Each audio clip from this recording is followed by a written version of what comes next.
maallaqa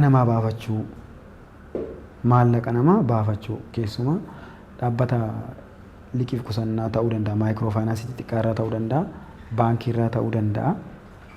Inni kun nama gaafachiisa. Adabbiin isaas yakkisaas yakka baay'ee cimaa fi yakka baay'ee sodaatamuu qabudha. Hawaasnis kan beekuu qabudha dirqama jechuudha. Lakkoofsa yookaan immoo paaswoordii namaa yookaan icciitii lakkoofsa nama dhuunfaa kan namni dhuunfaa ittiin fakkeenyaaf ATM ta'uu danda'a. Ittiin baafatu sana yoo argatan lakkoofsa bilbilaa yoo argatan deemanii baafatu jechaadha. Kun nama gaafachiisa. Adabbiin isaas baay'ee ol ka'a. Akkasuma immoo baankiiwwan garaagaraa keessatti amma teenyee ilaallu hojjettoonni baankii paaswoordii yookaan lakkoofsa icciitii manaajeraa, odiiteraa, itti aanaa manaajeraa yoo argatan baafachuu ni danda'u. Yoo cabsanii seenan jechaadha. Yookaan immoo dagannoo nama sanaan itti fayyadamuun yookaan wal amantaa waliin waan hojjetaniif paaswoordii isaa lakkoofsa icciitii isaa itti mataanaan guyyaa biraa dhaqee ittiin baafachuu danda'a jechaadha. Guyyaa kana eenyutu itti gaafatama? Abbaa lakkoofsa kenne sanatu itti gaafatama jechuudha. Yoo jala hatamuun isaa hin mirkaneessuu hin dandeenye ta'e, yoo humnaan fudhatamuu isaa mirkaneeffachuu hin dandeenye ta'e, abbaa lakkoofsa icciitii itti fayyadamu sanatu itti gaafatama abbaa birrii otoo hin taane.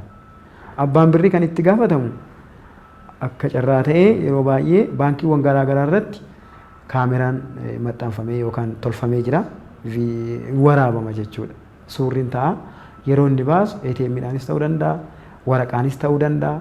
Yeroo inni baasu yoo ragaan jiraate mallattoo isaatiinis yoo qaban namni maallaqa sana baase itti gaafatamaa namni sun akka jalaa bilisa ba'aa jechaadha.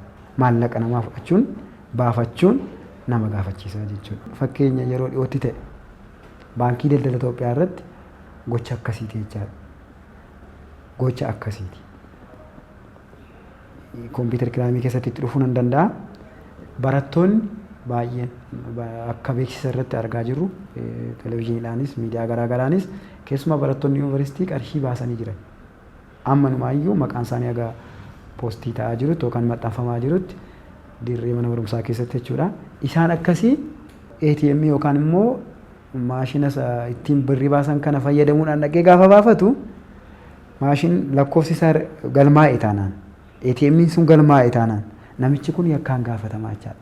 Maallaqa ofii isaa hin taane qabeenya dhuunfaa isaa kan hin taane kan dafqa isaa hin taane dafqa nama biroo yookaan qabeenya nama biroo baafataa waan jiruuf yakkaan nama gaafachiisaa jechaadha.